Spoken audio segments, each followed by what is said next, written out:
હું હસતા હસતા ઘણી વખત વાત કરું છું કે 12મા ધોરણમાં 90% આવે ને એ એન્જિનિયરિંગ અને મેડિસિનમાં જાય અને એન્જિનિયર અને ડૉક્ટર બને.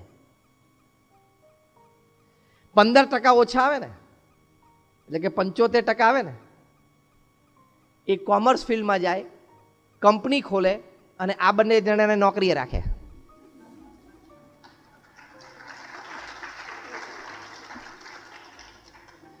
હજી 15% ઓછા આવે ને, એટલે કે 60%, એ પબ્લિક લાઈફમાં જાય અને આ બંને જણા માટે કાયદા નક્કી કરે.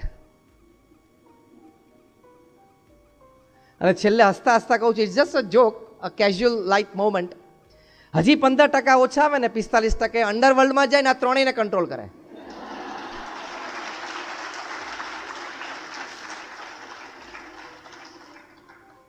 તમે તાલીઓ પાડીને